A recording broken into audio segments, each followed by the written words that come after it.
Hey, welcome to Healthy Boundaries for Dating and Relating, because boundaries are important in all our relationships. And yeah, this isn't just about dating. Boundaries are probably perhaps the most difficult to set in dating, because um, that is when we get triggered. We have this deep desire for love, for connection, for intimacy, and that pushes our buttons and we get triggered. But also, boundaries are difficult to set for many of us in family relationships, in friendships, in work relationships, and we'll explore why they are difficult. But first thing I want to say, and welcome people who've just joined. The first thing I want to say is that I really want you to benefit from this workshop. I do lots of workshops. Some of you come to lots of them, and I'm really grateful that you come. And I want them to make a difference. So I want this to make a difference. So, and how does that happen? That happens by you, first of all, being really open to whatever we're discussing. It happens through vulnerability. So sharing and identifying with each other, which you can do in the chat, which isn't recorded, or you can do by unmuting yourself and speaking, which will be recorded and sent to the small group who've signed up to this workshop. But importantly, the change happens that we make a difference through commitment, through making a commitment to ourselves and ideally to others to make changes in our lives and getting support to do that. So I do really want this to make a difference. So notice what comes up for you in this workshop, and then see if you want to make any commitments to yourself to change how you relate to other people, how you communicate your needs and wants, and then have a think about how you can get support for that. And we'll talk about this as we go through the workshop. But yeah, I don't want this to be, kind of, we just talk about it and then nothing else happens, nothing changes. I know personally for me that it's very hard to set boundaries in some areas. I have I have circumstances all the time where I know I need to set a boundary, or I know I need to say no, or I know I need to express my needs and wants, and I struggle to find my voice. And then I pay the price for not speaking up. And this has got better over the years. It's definitely transformed. I have much more of a voice than I had before, but it's hard. It's hard. So first of all, why do many of us struggle to set healthy boundaries? I'm just going to identify what is a boundary, first of all. So I use some practical examples. When we were growing up, perhaps our parents did model healthy boundaries. And an example of that would be that they had healthy boundaries with themselves. They had healthy limits around, for example, food, alcohol, money, how they related to other people. And then they were able to impart healthy boundaries to us. So they were able to say, yes, you can have dessert, but first you must eat all your vegetables. Or yes, you can go out to play, but first you must do your homework. So a sense of delayed gratification. So you will get the sweet thing or the good fun thing, but first we've got to do the discipline. We've got to do what needs to be done. So we've got the parents who might be good role models, and then they impart good boundaries to us. And then we internalize those boundaries and we are able to set healthy boundaries with ourselves. So I am able to say to myself, you can have a biscuit or two, but not eat the whole packet. Or I am able to say to myself, you can go out to play, go and have fun, but you've got to do your tax return first. I haven't done my tax return yet. I'm going to try and do that by the end of the year. Welcome to those who've just joined. So if we have role models of healthy boundaries, they set them for us, we internalize them, and we're able to set them for ourselves. So you might want to reflect on whether you had any of those things. In my experience, my childhood experience, my parents didn't have healthy boundaries with themselves. So they didn't have healthy limits with themselves. There was drinking, there was behavior around sex and relationships. There was excess, doing things to excess, self-harming behaviors, which I witnessed. So I don't have good role models. And then the boundaries weren't set for me. I kind of sensed that I sort of ran wild a bit. I was very good at all my schoolwork because I wanted to do really well and succeed and escape and be liked and all those things. But I can't remember people really setting healthy boundaries for me. And then I struggled to set them for myself. And I especially struggled to delay gratification. And if you think about children, young children, they don't know how to delay gratification. Like you give them an iPad and they might be on it for like 6 hours, and they definitely won't want to do their homework first. If you give, like, I can even think about my dog. She doesn't know how to delay gratification. Like, she will just eat all the food. A child might eat all the chocolate and then get sick.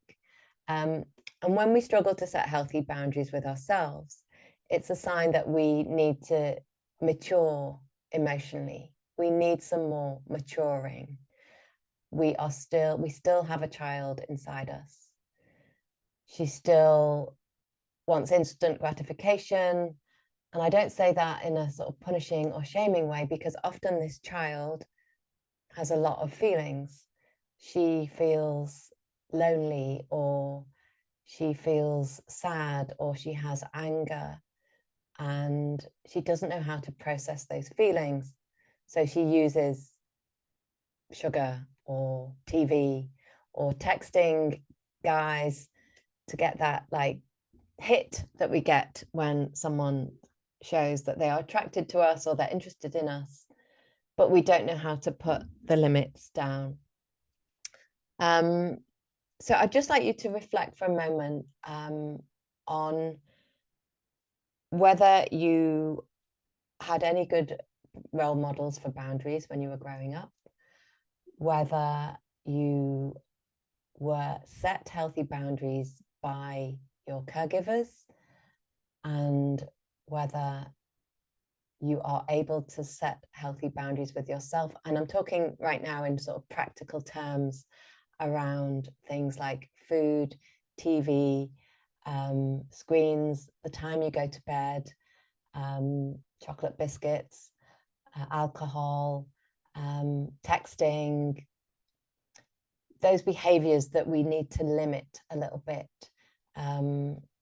So welcome to those who've just joined. I'm just asking a question. I'm asking for you to reflect on whether you had good role models in terms of boundaries, whether your parents had good boundaries with themselves, whether they passed them on to you and were able to set healthy limits for you, and whether you are able to set healthy limits for yourself and what you might struggle with.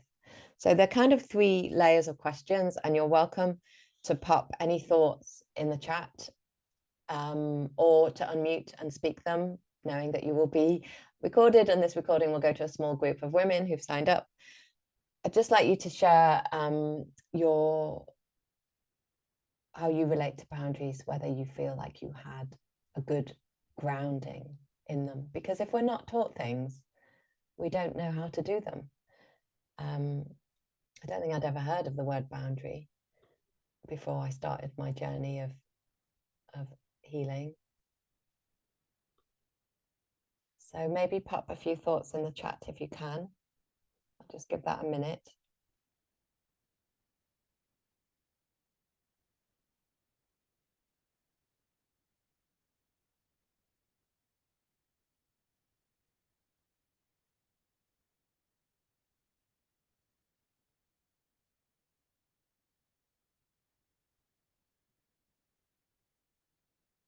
Think about what areas you struggle with in terms of self-care. Because self-care is all about healthy boundaries and discipline, compassionate discipline.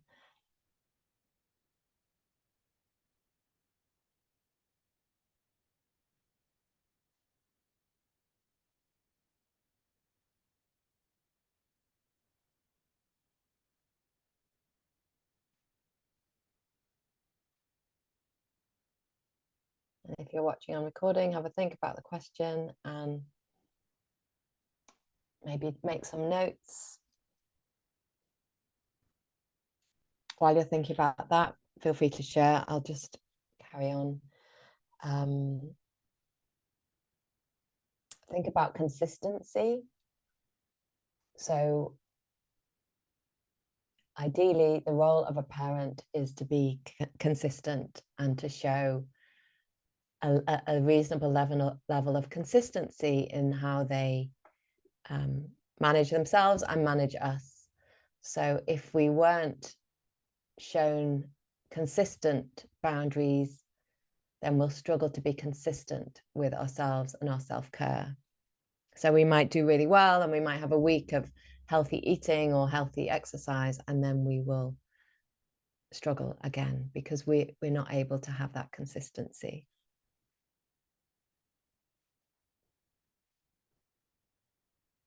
And the consistency comes from maturity, emotional maturity.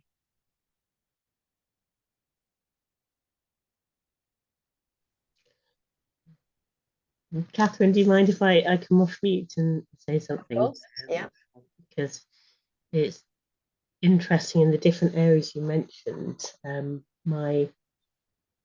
My primary caregiver, my mum, would actually have very good boundaries in some areas, but not in all of them. And very much around people and giving to people is something that she wasn't very good at and would always worry what people would think. And I think that has definitely been passed on to me, which is possibly why in relationships then I don't have very good boundaries. Thank you. So you worry about what people will think of you? I'm getting better. Yeah. Much better, but it's also about setting healthy boundaries and what is good to give to other people because you want to be supportive and helpful. Yeah. And how and when do you actually say, actually, I need to put myself first? Yeah. Take care of myself. Yeah. Yeah. And I have that noted down as well as a question, as one of your questions, and I'm going to come on to that. So, yeah, how much to give of self and when to hold back. And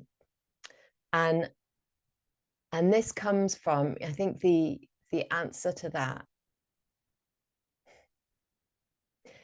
if I mean, the first thing we need to get clear on is self-care and what that looks like. So if I am giving to other people from a place of feeling depleted or tired or exhausted, or I don't have time for myself, then I need better boundaries. I need better self-care. I need better limits with myself. So I think one question is before I give is, am I meeting my own needs for rest, sleep, joy, fun, health, well-being? Am I meeting my own needs first Because if the answer is no, there's something else going on. And I'm going to talk about what's going on in a moment. There's something else going on. We're trying to get something. We're trying to get something from that person. We may think we're all about giving, but we're actually trying to get something. And that we're trying to fill an unmet need. So I'll talk about that in a moment. But I just see didn't have good role models. Yeah, kicked out of home for not having any boundaries, even though I wasn't taught any boundaries. That sounds pretty harsh. That sounds harsh. Yeah, journey. It's a journey, and my boundaries have got. So just as an example, as some of you know, I used to spend, well, for the first, from about the age of 15 to my early 30s, I had no boundaries around food. I would starve and then I would binge. And I had no boundaries. I did not know how to feed myself in a healthy way. So that has changed dramatically on my journey of healing. If you think that my entire life used to be around how can I eat and then get rid of what I've eaten, and my mind was totally obsessed with how much weight have I gained because I've eaten. And so, and around alcohol, my boundaries have completely transformed. I used to drink and not be able to stop once I started. And around dating, I had no ability to delay gratification. I was dating in a child place, trying to get these needs met. Without thinking about the consequences. So when we are able to delay gratification, we're able to think about the consequences of our actions and think, actually, if I sleep with this person today, I'm going to hurt tomorrow. Or if I kiss this person today, I might regret it tomorrow. I had no ability to think beyond the satisfaction of the immediate need. And obviously that caused me a lot of pain and others a lot of pain. So I was in a child place, just desperate for the chocolate cake, desperate for the love, the high. So my boundaries have totally transformed. So these things can change, and but it is a journey. So a lot of things have transformed and other things remain challenging, speaking my truth, speaking up for myself, pushing back when people sort of push towards me. But none of this I do on my own. I get lots of support, and that's one of the keys to healthy boundaries. Yeah, so once I start something, it's difficult to stop. Like watching television, having a drink, using my phone. So these are the practicalities, and I don't want to spend too long on this because I want to drop deeper, but I want you to think about which area or areas of your life do you need healthier boundaries in practical terms. Is it around how much you use your phone? Is it around how much work you do? How many hours you spend at work? Is it around needing to do more exercise, get more fresh air? Is it around food? Perhaps you need to eat healthier, eat more, eat less. Is it around sleep? Those of you who were with me through the summer, I talked about top and bottom lines as a container. So, for example, with my bedtime routine, best practice is that I am in bed by well, not in bed, but I'm sort of getting to bed, going upstairs by 9:30, which is pretty early actually. It's just getting earlier and earlier. So that's kind of my top line. That's something to aspire to. That's good. I really like it when that happens. It means I'm probably asleep by about 10:15. So that would be my top line to aspire to. And then beneath that is my bottom line, which is kind of what I really do want to get to, which is the latest I want to get to bed. So I don't want to be up past 10 on a weekday unless something special is happening. So that's my bottom line. So I'm held in this container. So I try and get to bed by absolute latest 10, ideally upstairs by 9:30. And I'm held in this container. And your container might be, ideally, I only watch 1 hour of television, but the maximum I watch is 2 hours. I know it seems it should be the other way around, but this is the bottom line and top line. So think about the containers that you have for yourself, and those containers provide a sense of safety, and they provide something to aim for and something to not overstep.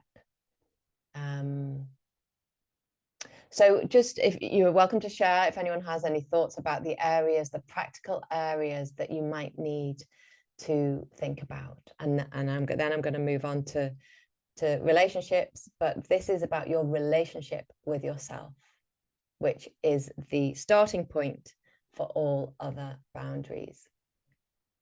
So if we struggle to set healthy and loving and consistent boundaries with ourselves, it will be very hard to set them with others. So if you want to make any commitments around these practical things, please pop them in the chat. Maybe it's phone, maybe it's food, maybe it's alcohol, maybe it's work.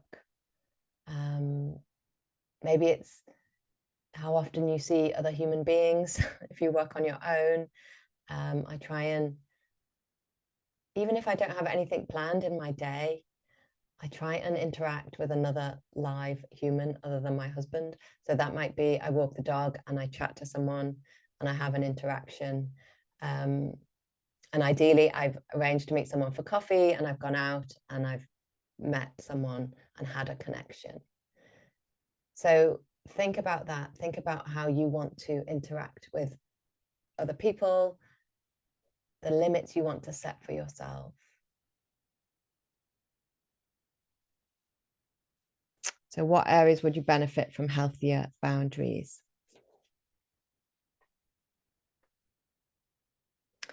And why does this matter? Well, you all know that you feel better about yourself when you're taking care of yourself, right? When you are valuing and respecting yourself, you feel good. You feel healthier. Your self-esteem is higher. I went to the gym last night and had a swim in a sauna and felt so much. I slept really well and felt so much better today. So it feels good. And we've all had experiences of going dating when we don't feel good, right? When we feel depleted, when we feel tired, we go anyway rather than say no. And then it doesn't have great results because we're tired, we're depleted, maybe we're grumpy, maybe we're critical. So taking care of yourself has a knock-on effect for when you go dating. This also matters for emotional maturity. So the more we are able to delay gratification, the more we grow in maturity. So if you think about, so I had to think about this when I was trying to stop binge eating. So I have a desire to binge eat. That is the stimulus. And it could be a desire to text an unhealthy person. It could be a desire to watch another box set. So that's my stimulus. And then we try and put a pause in between stimulus and response. So I have a desire to eat half a loaf of bread. That's my stimulus. I want to do it. I'm going to pause before I respond. So a pause between stimulus and response. And in that pause, slowly, gradually, as I grow in maturity, I'm able to ask myself, what's going on? How do I feel? How do I actually feel? Oh, I see. I'm angry. I'm not hungry or anything else. I'm angry because I let somebody speak to me in a certain way, or because I worked an extra hour when I said I wouldn't. So in that pause, we're able to connect with our feelings. And when we connect with our feelings, we process them, we heal, and we grow. So that's an opportunity for growth. So in putting it in dating terms, you might have a desire to text an ex, and that is like you get a high, you get a hit. That's instant gratification. I have that desire. It's a stimulus. Okay, I'm not going to respond immediately. I'm going to pause. Sometimes we need help to pause. So you might need to text a friend or call a friend, or if you're in my collective community, you might pop something in there and say, help, I'm about to text an ex. I need to pause. In that pause, you ask yourself what's really going on. You don't actually want to speak to that ex because your rational brain knows that that's going to be harmful. But you want to connect with what's really going on. Okay, I feel lonely. I feel really lonely. Or I feel disappointed. Or I feel upset. Or I feel hopeless that I'm never going to meet anyone else. Or I feel angry. Or I feel sad. So you identify the feelings. Then you ask yourself if texting that person or eating that cake is actually going to solve or heal or soothe those feelings. Is texting my ex going to heal my loneliness? Maybe for 5 minutes. And then I'm going to pay the price because he'll walk away or abandon me or say something and upset me. Or maybe I'll go and meet him and then I'll have instant gratification, but then I'll feel terrible afterwards. So we will pay the price. So we want to pause and ask ourselves, how are we really feeling? And this is, think of it as impulse control. We're controlling our impulses. So we have an impulse to have connection or to feel validated or to feel loved or to feel wanted. And then we're going to control that impulse and we're going to pause. And then we need to try and meet that need in healthy ways. So I feel lonely, I feel sad, I feel disappointed, or I feel angry, or I desire connection. How am I going to meet that need in healthy ways?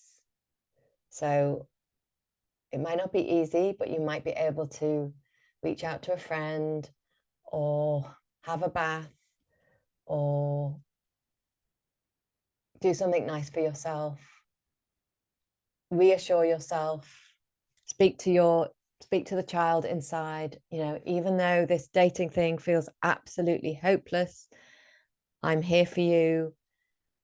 We'll get through this. Or I know you feel lonely, but I'm here for you. What can we do? Okay, let's reach out to that nice friend. Let's call that friend. So we try and meet our own needs. So, for me, what need was binge eating. What was that meeting? That was soothing. I needed soothing. And as a child, I wasn't soothed. And I learned to soothe myself in unhealthy ways with sugar and everything else. So I am now going to try and soothe myself in a healthy, self-loving way. That might be to cry, to journal, speak to a friend, have a bath. Really, we want to get to the feelings. And ideally, we want to get to the tears if we are sad or lonely. And we want to let them out, because shoving them down with food or screens or TV or any of those things, they just stay stuck and we stay stuck and we don't move forwards. So if you have any thoughts about that, if you can relate to what I'm saying, please share, unmute and share, or pop it in the chat. What behaviors might you be using to avoid feelings, and what boundaries might you need around those behaviors? So it could be texting an unhealthy person, it could be TV, it could be food, and so forth.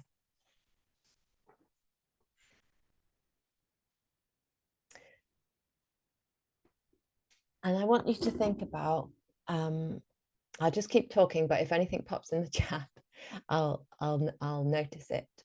But I want you to think about an occasion when your desire for something, your impulse, went against your best interests. So when did you act on impulse rather than pause? And how did that go against your best interests? So we're talking about the wanting. When we have this compulsive wanting, oh, I want touch or sex, or I want validation or connection. And there's something inside us that's saying, it's not good for you, it's not good for you, that's not good for you. But we override it because the wanting is stronger. And I wonder if anyone wants to share that in the chat or unmute. So can you think of an occasion when the wanting overrode your best interests, overrode your intuition, got you in trouble?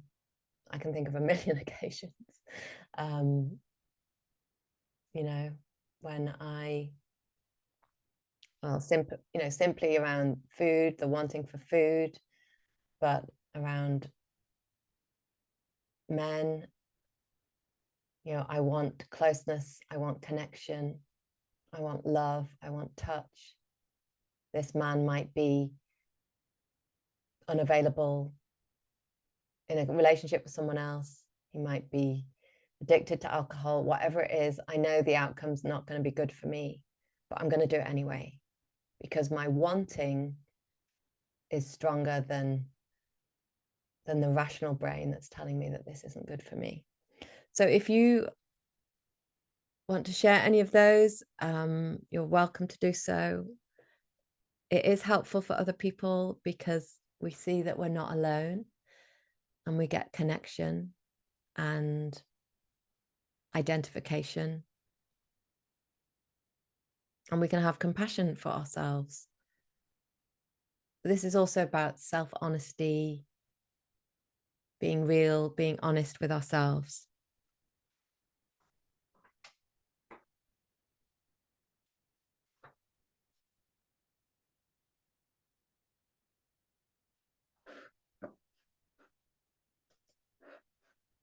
I can't tell if anyone's writing, so that's why I keep going on. But I'll pause for a little moment, see if anyone wants to share anything.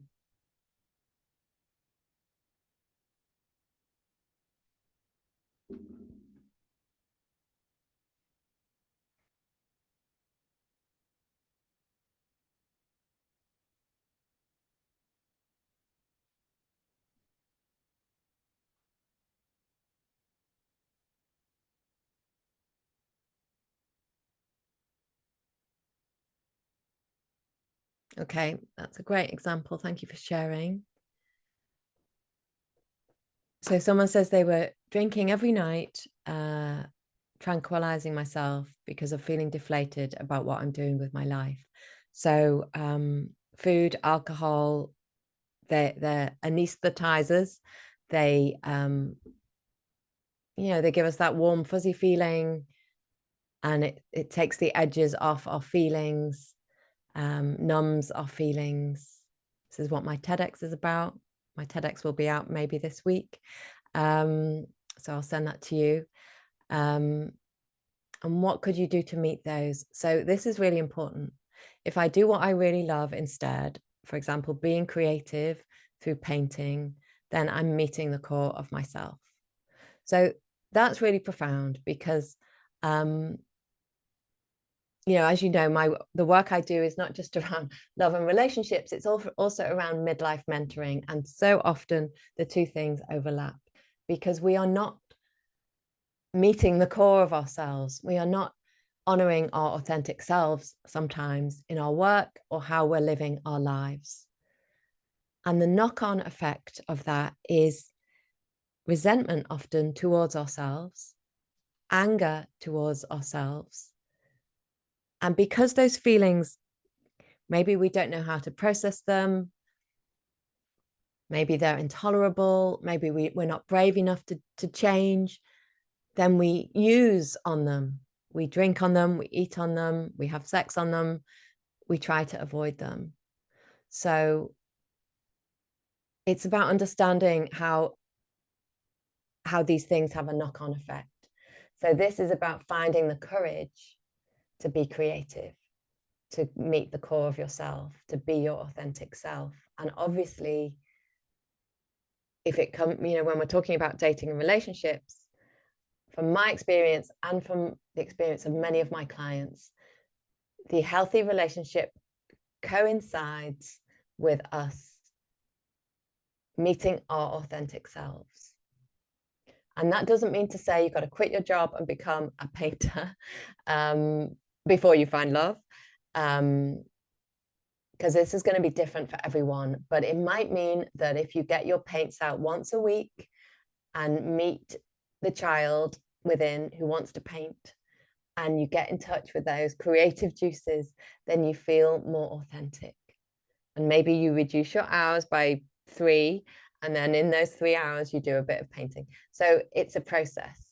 But that inner child who longs to be creative, she deserves to be met. Let me just have a drink. Impulse to eat is around self-soothing. Not good for me in the long term, but I want the soothing feeling more strongly in the moment. Absolutely. And it's a process. I think, for me, there came a tipping point when the pain I felt from binge eating and gaining weight and harming myself was greater than the pain I was trying to avoid. So there was a tipping point, and then that's when I was able to stop that behavior. Seek validation from others, work colleagues and family, and then seeking a high from texting a guy and then feeling sad if there's no response. So this is very normal, natural behavior to want that connection, to want that validation, to text someone and to hope for a response. It's about noticing, like, how much is this harming us? How much headspace is this taking? And thinking about the craving. I'm going to come on to the craving in a moment.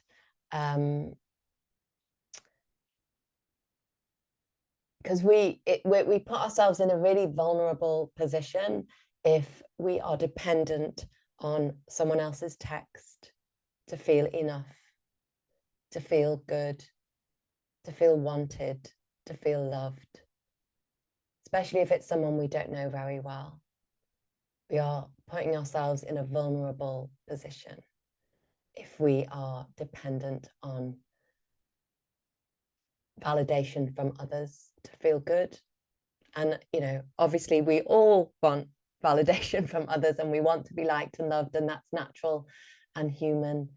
But whatever we can do to shore up our sense of self, validate ourselves, wean ourselves off the need for others' approval, validation, so that it doesn't hurt so much when it doesn't come, because we won't be able to control what comes from the outside. We'll try through overwork or trying to be perfect, and then that will be self-defeating and harmful to ourselves. Food to self-soothe, trying to be aware of the connection between eating these unhealthy foods and then not feeling well as a result, upset stomach, and I don't sleep well. Yeah. I mean, I do the same. I mean, I have a intolerance to gluten and no good with bread, but there are occasions when I still eat it and then I hurt myself, my stomach hurts, and I don't sleep as well. So I absolutely get that. And in those moments, the self-care can be very hard. You know, my progress has been huge in that I don't binge eat anymore, but I can still feed myself things that don't agree with me and have the knock-on effect. And I'm going to work on that. I'm going to work on that myself. Drinking and then watching TV, and then this becomes cyclical, like bedtimes, no energy. Absolutely, distraction and escapism. And if I know, and it's very common, and you know, I have lots of compassion for those behaviors. The thing is, the answer to them is to feel the pain of what we're trying, you know, not to escape, because we're just going to have to keep running faster and faster to escape. So we need to stop running and feel. And it's hard sometimes to do that alone. You know, you might want to work with someone or work with me or work with a professional, but the escaping, we won't be able to outrun it. It'll catch us up. The feelings will catch us up. So somehow we need, and that's why the healthy limits and boundaries are a good start. They're a good start, because if we have these top and bottom lines, we have the pause, we feel our feelings, we start to feel our feelings a little bit. So thank you for all those comments and for your honesty. It's really helpful to others, and it's helpful for me as well. Just in terms of the stimulus and the response and pausing, one of the reasons we try and meditate, and I know I encourage people to meditate all the time, and I try and meditate myself. It doesn't have to be perfect, but one of the reasons we do that is it helps to calm our nervous system, so that when we are activated or stimulated, we have a better chance of pausing. So if you think that this daily meditation tops up your tank and calms you down, so that when something crazy happens or bad happens or painful happens, we've got a reservoir of calm that we can draw on, and we won't be quite so prone to using or picking up or eating or whatever it is. So think about that. If you're not doing a regular, think of it as a nervous system regulation process. So if you're not doing a regular meditation, a regular calming practice, how can you incorporate that? Because that will help you when things are uncomfortable or painful. So I want us to think about, you've all heard me use this word craving before. And I want to think specifically about dating and relationships, all relationships, because when we overstep our boundaries, it is because we are hungry for something. We are hungry for something. We are craving something. So I've been thinking lately, in work, in a particular work situation, why I said yes instead of no, why I accepted doing all this work rather than limiting it, why I wasn't able to take care of myself in a healthier way. And I see, having done some deep work on this, that I had a hunger for belonging, a hunger to be part of, a hunger to be visible, a hunger to be seen, So when you have an experience, say your boss gives you a project to do and you know the answer is no, I can't fit it in, but you say yes anyway, knowing that it's not in your best interest and you have to work hours of overtime and you won't get paid for them, and you say yes, what are you hungry for?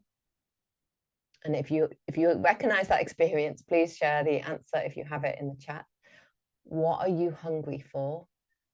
Approval, validation, safety, as in it feels dangerous to say no, it feels safer to say yes. Connection. So that's a work example, but you know, a romantic example. So someone you're dating says they want to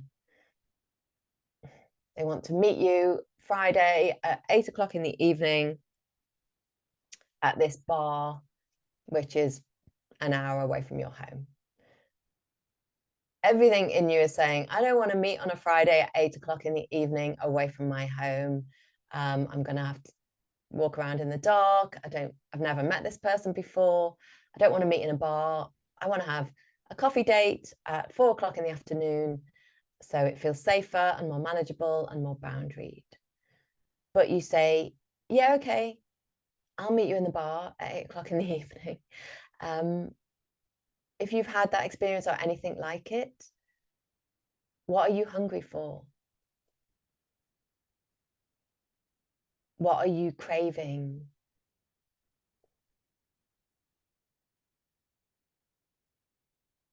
So you're subordinating your needs and wants and people pleasing and putting the other person first because there's a hunger for connection, love, touch, validation, safety, belonging. So if you have any similar experiences like that, or if you can relate to them, I'd love you to share them. You can either unmute or you can pop them in the chat.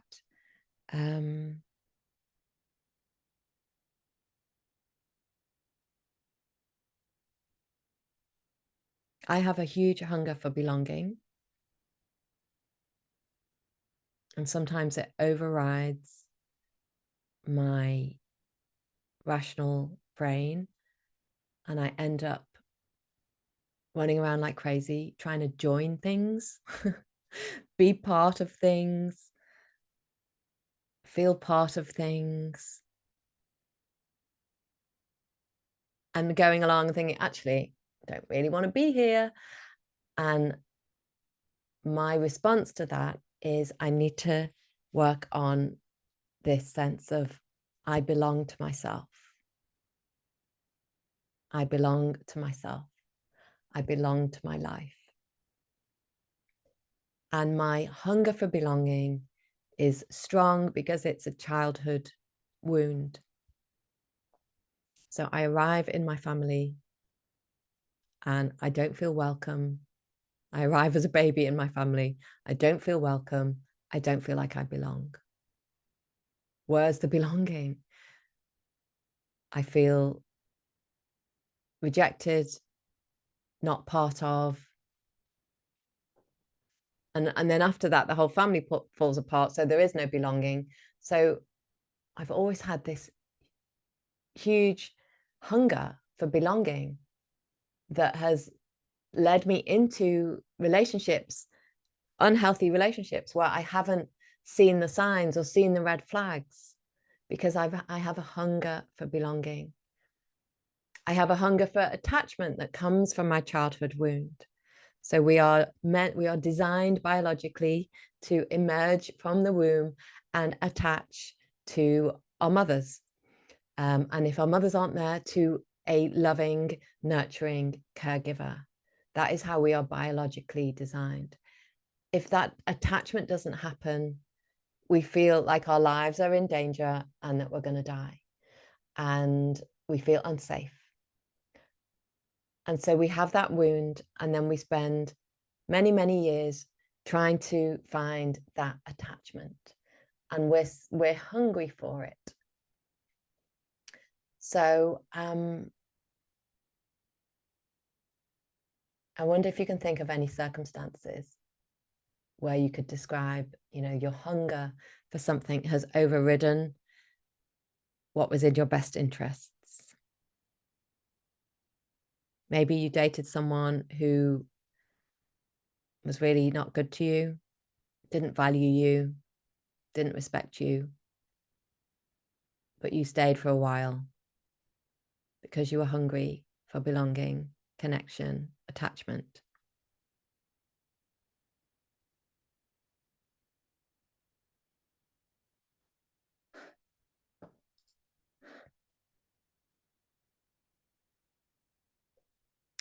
So someone shares about hunger for connection in romantic relationships, feeling wanted, belonging, hunger for belonging, and I can flip between anxiety and avoidant attachment styles.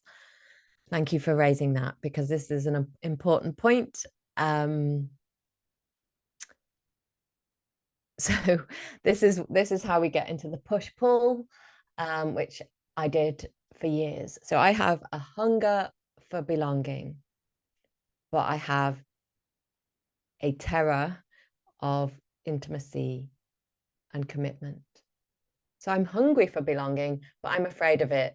Or I'm hungry for attachment, but I'm afraid of it because my early memories of attachment, belonging weren't nice.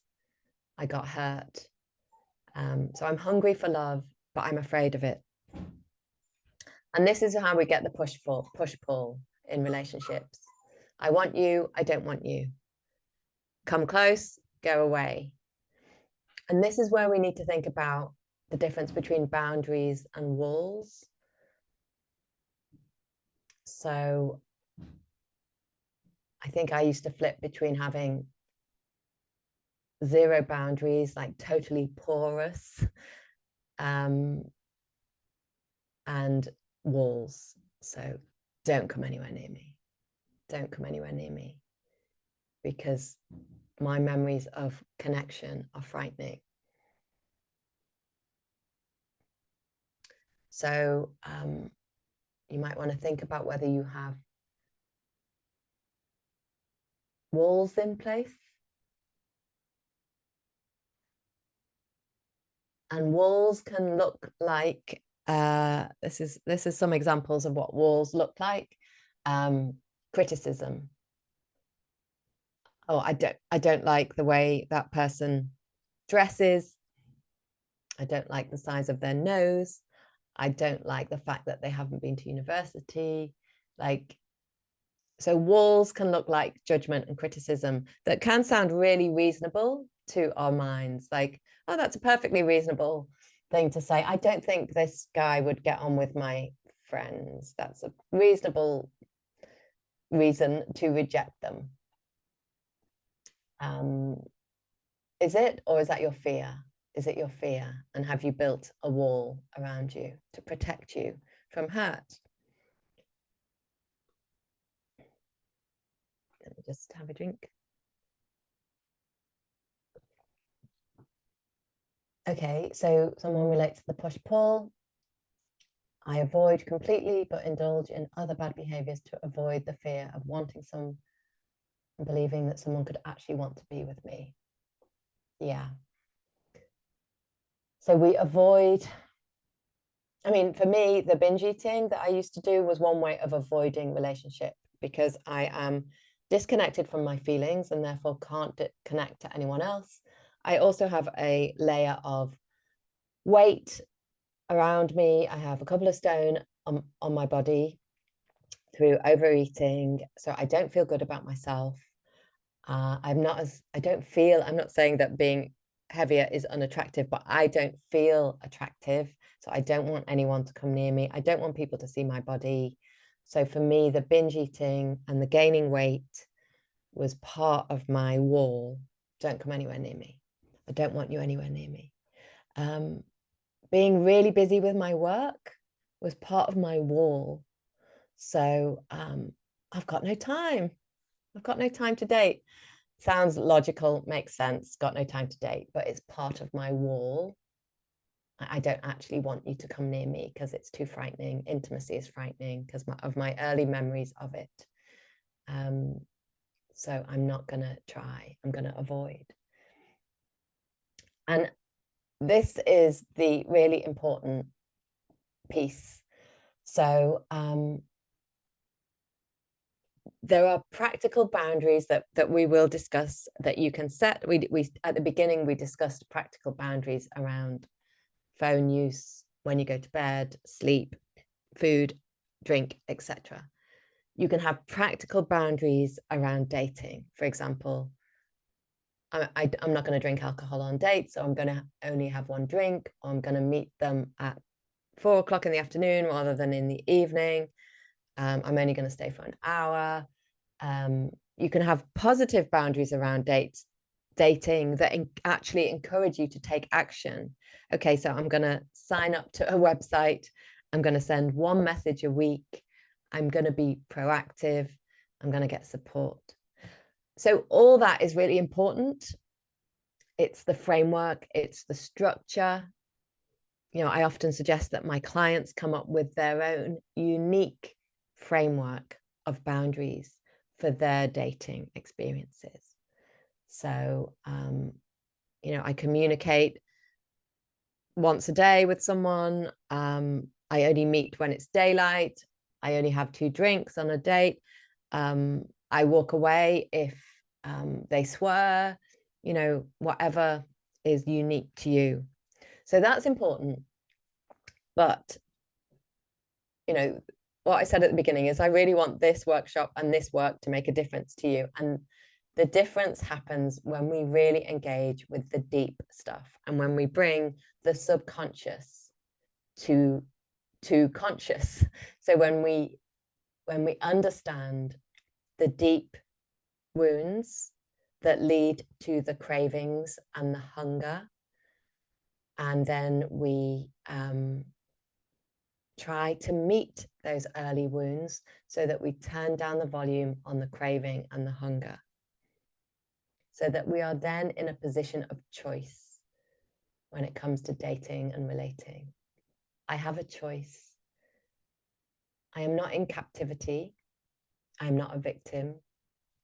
I don't have to say yes just because you want to do it or because you want me to do it. I have a choice. So, I would encourage you.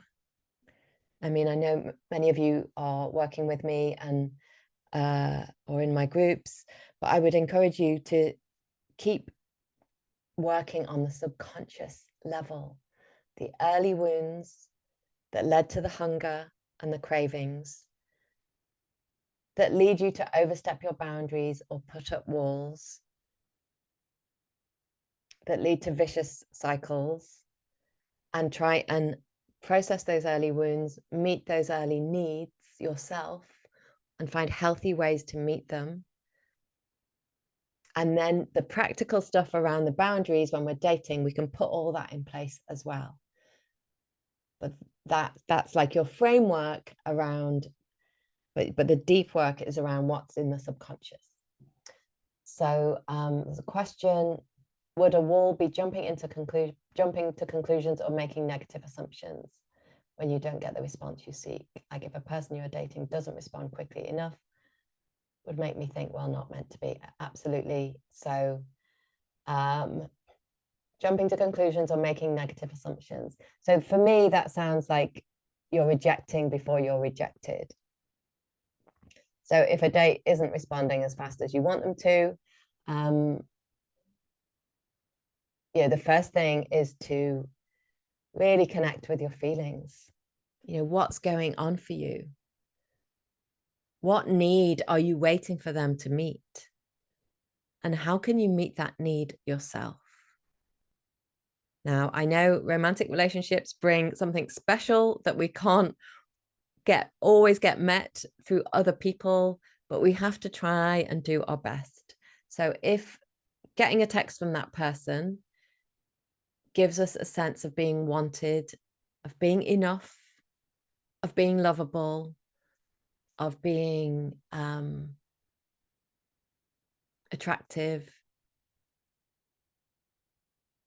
if it's meeting that need, ask yourself, how can I meet that need myself first? And it's not easy, but the self-love, self-soothing, self-care, connection to other healthy people, that is really important. And then when we say something like, if I don't hear from that person, well, it's not meant to be, that sounds to me like you're rejecting before you're rejected, because that feels safe, because that means I won't need to be hurt. I think the answer to this is to engage. So, we have these extremes of behavior where we dive in, hook, line, and sinker, or we pull back, and we want to find our balance, and we want to engage. We want to engage with ourselves and our feelings, and we want to engage with the other person. So not necessarily in this situation, but there might be a situation where you are communicating with someone, a date or a partner, and you want to engage with them and express your needs and wants. So, for example, I would like to communicate more often, or I would like to text less often. It's a bit too much. And you have a conversation and you express your needs and wants. So rather than jumping to conclusions in your head, you have a conversation and you co-create a solution that works for both people. I'm losing my voice tonight. Let me just check the time. So think about your unmet childhood needs, and think about when we don't set a healthy boundary that we know is right for us. We're trying to get something. We're trying to get a need met. What is that need? How can I meet it myself or have it met in healthy ways? Just as an example, and you might be able to think of situations yourself, but as many of you know from my workshops, sometimes I go, or often I go overtime. And that's because I love them and I've got a lot to share and a lot to say, and that's on a conscious, rational level. I can tell myself, oh, I love doing workshops. I've got a lot to share and a lot to say. On a subconscious level, I don't feel enough. I don't feel enough. So I over deliver. So I need to over deliver in order to feel enough. I need to try and compensate for not feeling enough. So that's on the deep subconscious level. And that will might show up for you in your work. Like if you tend to over deliver, to stay too late, to do too much, to maybe you work so hard that you don't have time to date. Maybe you put all your efforts into your career, which I used to do. I don't have time for relationships because I keep over delivering because I don't feel enough. So we need to try and feel enough.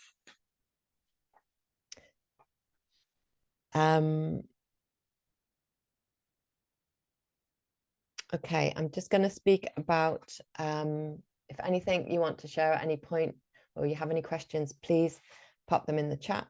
I'm just looking at my notes.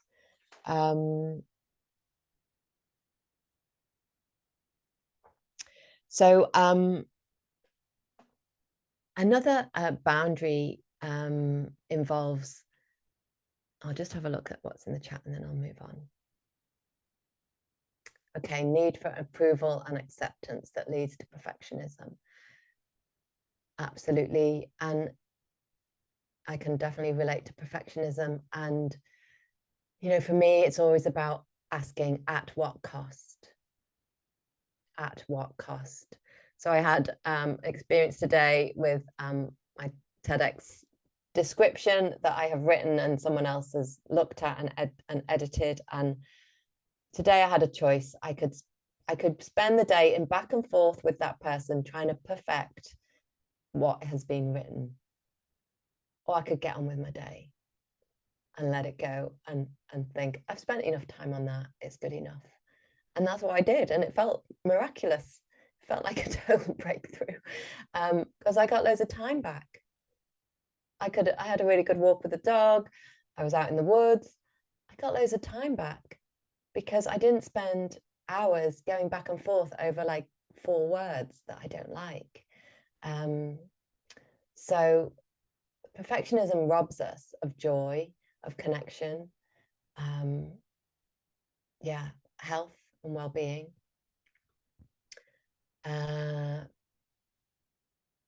Okay, that's great that was helpful. I want to talk about a boundary around telling the truth. So intimate relationships require us to be honest with ourselves and with others. Now, many of us struggle to tell the whole truth in relationships, all relationships, especially romantic ones, because we don't want to upset, we don't want to be rejected, we don't want to be abandoned, we don't want to rock the boat. But then we end up being inauthentic in our relationships. We end up building a relationship that's not based on our truth or our true selves. So we say yes when we mean no, we say no when we mean yes. And again, it's about thinking like, what am I trying to get here? Or what am I trying to keep? And why am I afraid of being honest and open and truthful? And like me, you might have painful memories from your early life of speaking your truth and it not going well. So you might have spoken up. I spoke up to a parent around who was drinking a lot. I was very young, and I just thought, well, this is quite a normal, natural, intuitive thing to say. I wish you wouldn't do that. I spoke my truth and I was shouted at and told that I was making it up, that it wasn't true. So not only do I discover that when I speak my truth, it's dangerous because the other person will shout, reject me, abandon me. So that's one thing I learn. I also learn that my intuition is incorrect because the adult tells me that I'm being silly. Don't be silly. So that's 2 wounds. I'm afraid to speak my truth in relationships because it's frightening, because they might get angry, they might leave me, they might abandon me. And I don't trust my intuition because my early experience of speaking my truth was shot down. So I wonder if you can relate to that. How, and in friendships, this is a struggle, isn't it? And in family relationships, being our true selves, being honest. I wonder if you are able to do that. And the other thing that happens, and feel free to share in the chat if you can relate to any of this. The other thing I want you to bear in mind, which is very important, is what I call the afterburn. So you speak up and set a boundary in relationship. For example, say you're dating someone and they say something that, maybe they swear or they say something unkind or they belittle you or put you down somehow. And you know it's not right. And you build up all your courage to say your truth. And you say, you know what? And we try and come from I feel belittled or I feel uncomfortable when you speak like that, or I feel triggered or I feel upset. I'd prefer it if you didn't use that sort of language. So we set a boundary, we find the courage and we speak our truth and we set a boundary. And you know, in the past I would have done that like totally shaking, because I'm afraid to speak my truth. I do that, and then I experience what we call the afterburn. So I get a huge surge of shame. Oh, I shouldn't have spoken up. Oh, I'm wrong, or I'm too sensitive, or I'm being ridiculous. Oh, Catherine, why did you say that? Why did you say that? And the temptation is to take it back and say, oh, I didn't mean that. Don't worry about it. Oh, I overreacted. It's fine. You say whatever you want to me. I overreacted. I don't mean that. And that afterburn. So in the afterburn, what we can do is we can go back and we can totally undo the boundary that we've set. So that's what we don't want to do. What we want to do is sit with the discomfort, with the feeling, hold tight, let the feelings work through you, process them, feel the pain of potential rejection and abandonment, and just sit with it. And if the person doesn't like your boundary, then, and your boundary is true to you, then that relationship isn't for you. Maybe the person comes back and there's a negotiation, there's a conversation, and you're able to establish some boundaries that work for both of you, that, you know, that you don't need to compromise yourself. But if the person walks away and doesn't like your boundary, and you have managed to sit with the uncomfortable afterburn, then you've done really well. You've done really well. And I'll just share this. Some of you will have heard this before, but if you've read my book, you'll have read it also. But I suppose this is kind of a boundary. It's me being honest. I was dating someone, found him very attractive. I was really hooked in, didn't want it to end, wanted it to progress. Had a sense, my intuition had a sense that he wasn't really in for a serious relationship. It was more of a like, let's meet once a week and kiss, have sex. That was kind of what I thought he wanted, but I wasn't sure. So I spoke my truth and kind of set a boundary, which is like, this is what I'm looking for. I'd like to see you on a weekend. I'd like us to go away together. This is the kind of relationship I'm looking for. You know, this is what I want. I want more than this. And that took a lot of courage. And what took even more courage was to get him out of the house on that night and not sleep with him. Because what I said was, you know, I want you to have a think about this and tell me what you're looking for in a relationship. And of course, we're there on the sofa and we're close, and temptation would be to have him stay overnight. But I managed to get him out of the house and put him on a train. And that was a boundary. That was a boundary of self-respect and self-love. Now, I am not going to give you what you want until I know that you are committed and we want the same things.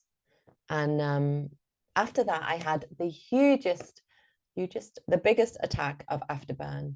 I wanted to ring him up and say, forget everything, all on your terms, whatever you want. One night a week is fine. And I went absolutely insane with the afterburn and the shame and the wanting to take it back. And I had to call so many friends, and I had to sit with so much discomfort.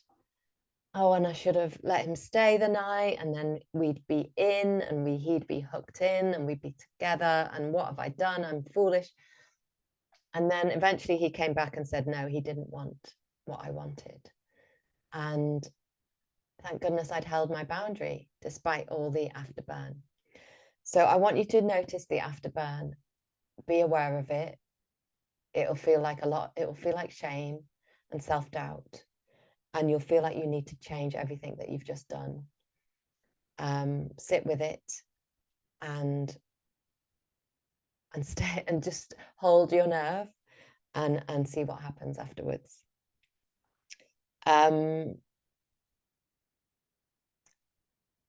I want you to think about, this is something I've done on my retreats, I want you to think about walking towards the fire, walking towards the thing that scares you the most.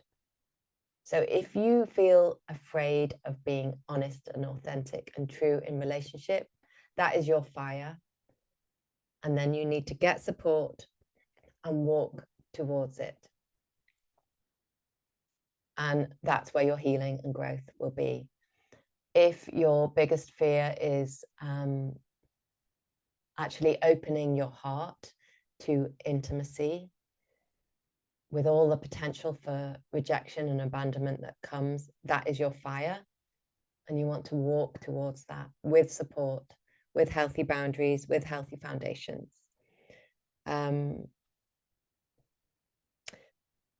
So, you know, when I started this workshop, we talked about the boundaries with ourselves, and that's your foundational level.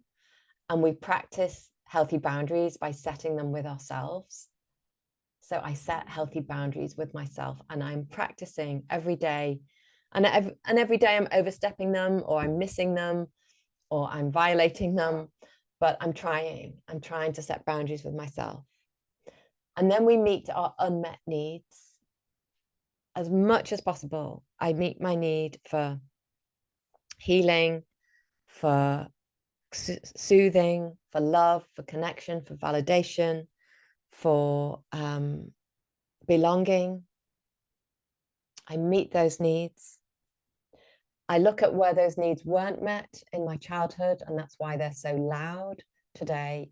And I try and process some of that early life pain. And then I get into a regular habit of getting support.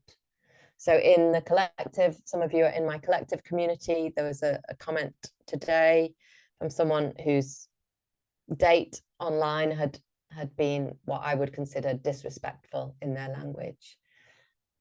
What do? Do we engage? Do we give them a second chance? Do we ignore it? Do we consider it a major red flag and walk away? And in this particular case, I thought, and she also thought, major red flag. I don't want to be spoken to like that.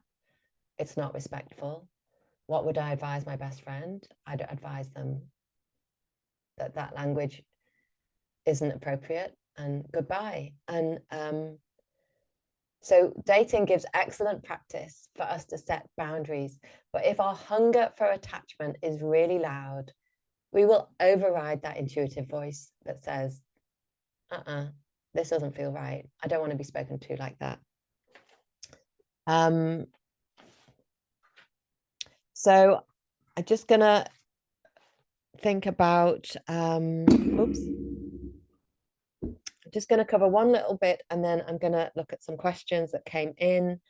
And I'd like to invite you to ask any questions, which you can do in the chat, or you can also, I see there's a couple of comments, I'll look at those now. Or you can also unmute in the last minute, in the last few minutes. I'll switch the recording off. So if you want to hold any questions for that.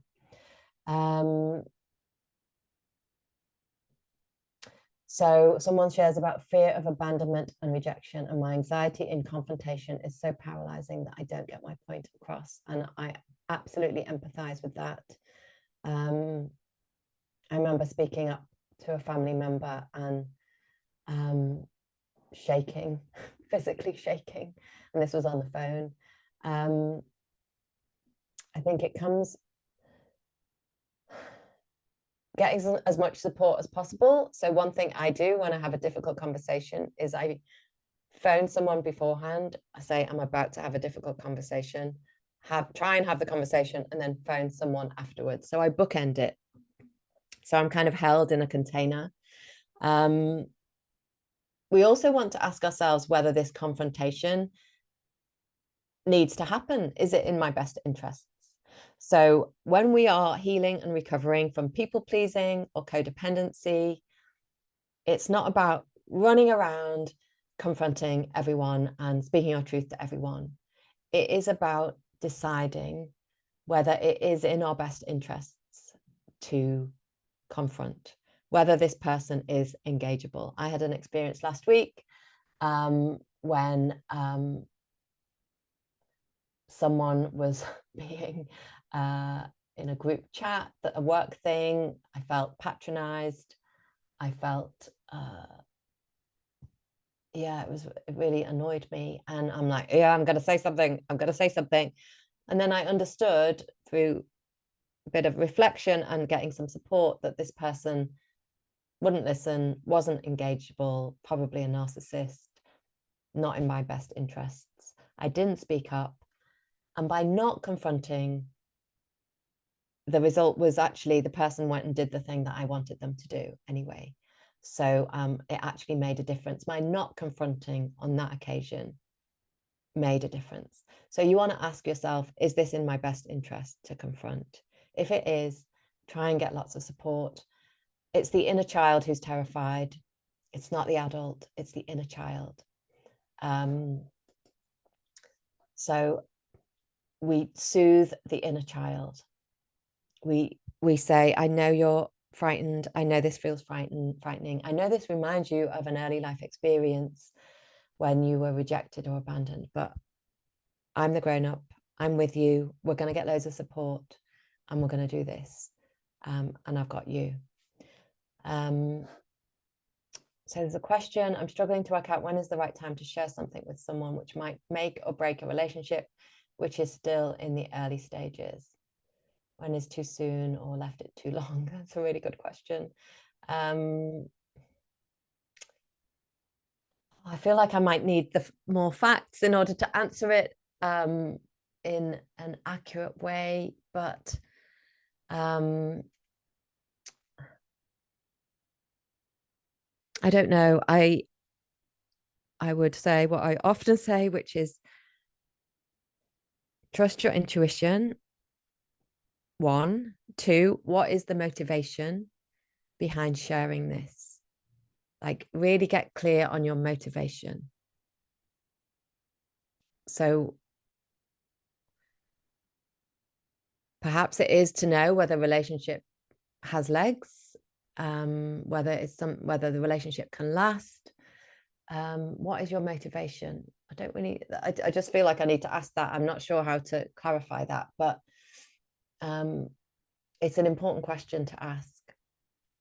Am I trying to get an early life childhood need met? It's about honest, relationships, intimacy. It's about honest conversation and authenticity. Part of me thinks it's never too soon. I mean, first dates might be too soon to say, I want this, this, this, and this. What do you want? We might want to get to know the person a bit more. We might want to, but if it's an honest, valid, authentic, if it's part of you, if it's important, and if we feel like we're leaving it too late, what's the fear? Yeah, it's about getting clear on what's going on. It's more to do with their boundaries and out of respect for them. Yeah, I don't know if I can add anything else. Maybe if you want to add more when we switch the recording off, I can see if I can help you a bit more. Yeah, but have a think about what's the fear that's stopping you from speaking up as well. Think about that. So I want you to think about, and this is something you can do, you can share it in the chat if you want to, but this might need some reflection. So I want you to think about those of you who are interested in dating or who are in the early stages of dating. I want you to think about a game plan for yourself, a framework for yourself. So if you tend to have walls and aren't dating, you might want to promote some dating or prompt some dating by having boundaries that nudge you towards it. So for example, my boundary is I'm going to put my profile up on one website this week or this month, and I'm going to send 2 messages every week. So that's like a proactive boundary. I am going to try and go on one face-to-face date every month. That's a proactive boundary. That's for those of you who might be more avoidant. And then you want to think about your game plan, your framework in practical terms for dating. And it can be loose and it can be changeable. It can be flexible. But for example, I had to stop drinking alcohol on dates because I'd just get myself in a mess. I'd lose all my boundaries, and any decision I had made about what time I was going to go home would go out the window. So you might need boundaries around alcohol. You might need boundaries around the amount of time you spend on a date. You might need boundaries about the time of day that you meet. You might need a boundary around what works for you in terms of how people speak. So as came up in the collective, I don't like swearing. So I would set a boundary around that. If the person wanted to carry on swearing, then that wouldn't work for me. So have a think about those things. You might want a boundary around how much you share on dates. All of this is in my book, in the chapter on boundaries. It's also in my Date with Courage, Clarity and Confidence course, in a much deeper way in the course than in the book. So have a think about your personal framework for boundaries. How many messages do you send before you meet up? At what point do you share your dating history or your dreams for your life? How many WhatsApps do you send, and what time of night do you stop messaging?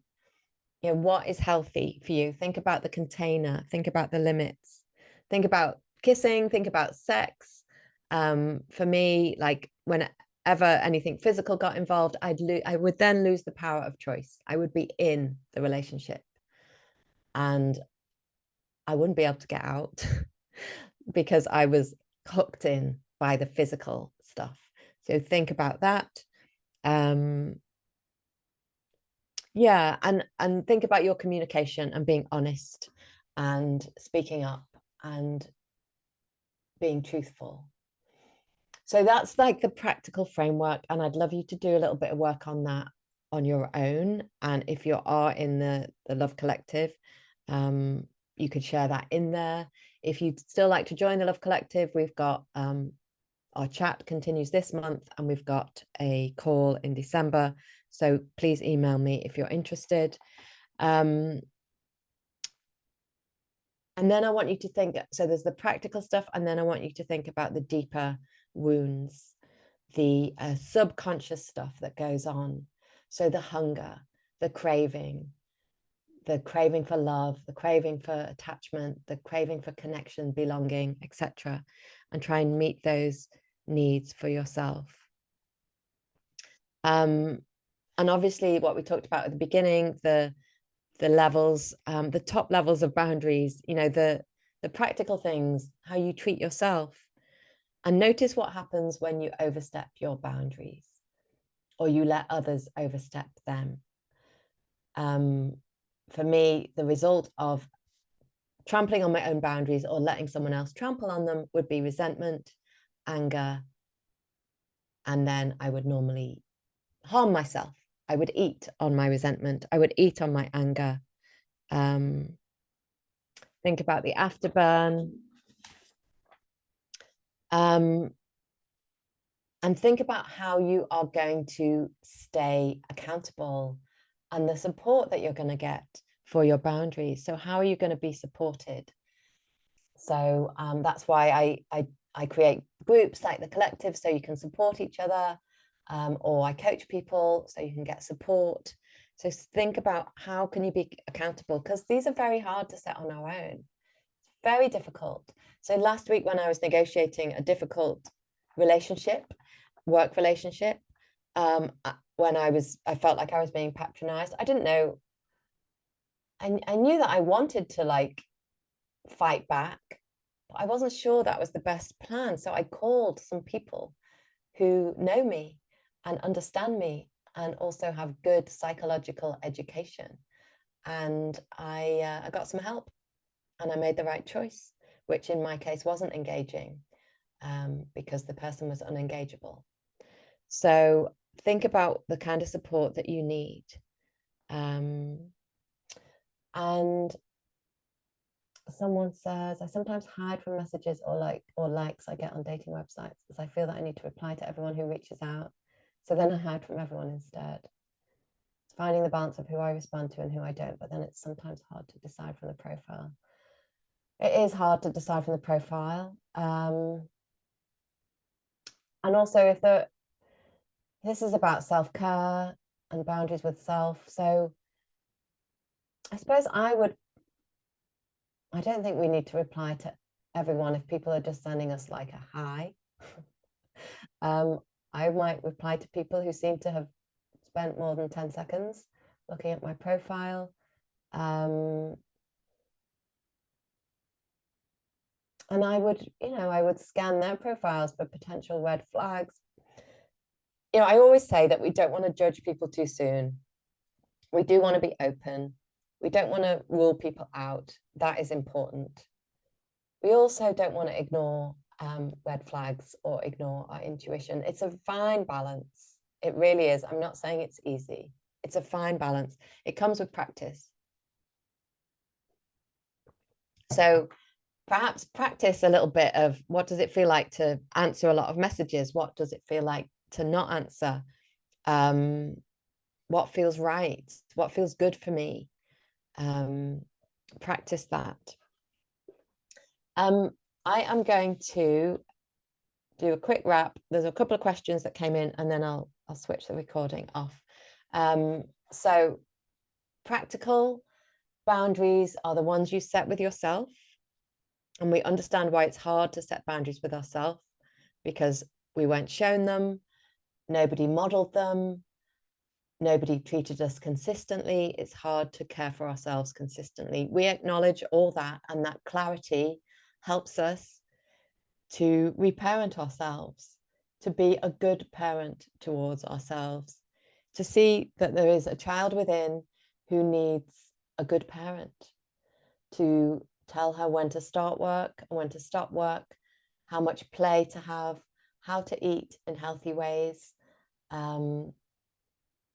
So we need to reparent ourselves in a healthy way and set boundaries for ourselves. We pause between stimulus and response, and we allow that pause to help us to grow in maturity. What's going on, feeling the feelings. And we set healthy boundaries. So we come up with a framework for ourselves that works for dating. So, I send 2 messages a week or 3 messages a week. I only communicate X number of times before I ask to meet face to face. I manage my boundaries around my thinking. This is important. So I don't go into fantasy thinking or hopium. I don't make up stories in my head about Prince Charming who's going to arrive and whisk me away. I stay grounded in reality. I carry on with my life. I carry on with my dreams. It's really important to stay in your lane until you decide to merge your lane with somebody else. So keep working on your life. So the practical boundaries around who you meet, when you meet, how much you share, whether you drink, how long you stay on a date, that's your framework for dating. And then the deeper work around the subconscious cravings, turning down the volume on the hunger. Before you send a message, before you go on a date, before you communicate with your boss, just ask yourself, am I hungry for something? What am I hungry for? Or am I afraid of something? What am I afraid of? So a couple of questions. Somebody asked, how do I get interested in men who aren't interested in me, and vice versa? For me, that comes down to the healing, doing all the inner work. Have a look at my Laying the Foundations course. if you haven't already, it's about what do these usual men who I'm attracted to, what do they represent for me? Do they remind me of dad, brother? Are they unavailable emotionally? And that's attractive because I fear intimacy. You know, as I've shared, I used to think that I wanted some like go-getting, high-achieving, edgy, sort of slightly dangerous man. That was my old self. That was my wounded self. Like in the past, I would date people who were unfaithful or drank too much or whatever, like not kind. And in fact, the person I need is kind, safe, secure, consistent, reliable. That's what I need. And that's how I heal, by choosing something that isn't familiar. Familiar comes from family. So if it feels familiar, does it remind you of your family? And was your family healthy? If it wasn't healthy, then the familiar isn't right for you. Go for something that feels a bit weird, strange. Not weird, it feels odd. It felt odd to me to be dating someone who was kind, loyal, reliable, consistent, available. That felt odd. So I need to stay with the odd. Didn't feel familiar. How do I work out what my boundaries are? I would say start really small. Start with these boundaries with ourselves, perhaps around food or sleep or phone. And then in terms of dating, it's trial and error. And, you know, hopefully the trials won't be too painful. So a trial might be, oh yeah, I think I could go out for an evening and meet someone for a drink and stay out till midnight. Yeah, I think I'll be all right with that. Okay, I'll try that. And then I end up like maybe kissing him when I didn't want to because I've had 2 glasses of wine, or I end up walking home late on my own and that doesn't feel comfortable, or I end up going back to his house. And so that trial, it's not that it's the end of the world, it just hurts. The aftermath hurts. So I'm not going to do that again. Maybe I trial going on a coffee date and I stay for an hour and a half or 2. And then I say, I've got to leave now, I've got something else. Okay, that works. That worked for me. So I think it's trial and error. How do I set healthy boundaries without feeling selfish? So obviously, you know, everyone probably can relate to this, but self-care isn't selfish. The selfishness often comes from the guilt and shame that we might have inherited or picked up in our past. So I know I had a codependent relationship with my mum. I felt like it was my job to take care of her, and therefore taking care of myself feels, I feel ashamed and I feel guilty about taking care of myself or meeting my own needs. So I would say it's often about looking at the early relationships and whether you were set up to believe that self-care was selfish. And it's also about seeing the benefits of healthy boundaries.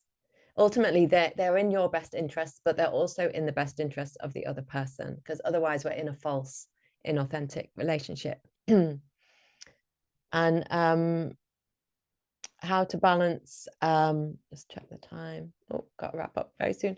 How to balance my needs with the needs of a relationship. If you need a lot of time on your own, your partner might want to see you more often. How to address this without offending him. Initially, I'd say we try and co-create a solution. So together we try and co-create a solution. It's also about having the courage to express your needs and wants, and trust that whatever the outcome, it will be the right outcome, even if it doesn't work out. But I would say there's room for negotiation, there's room for compromise. You speak your truth, you get heard, you give them space to speak their truth, you hear them, and you try and find a middle way. You co-create a middle way. But if your boundaries aren't respected, and if they don't feel their boundaries are respected, then it's not going to work.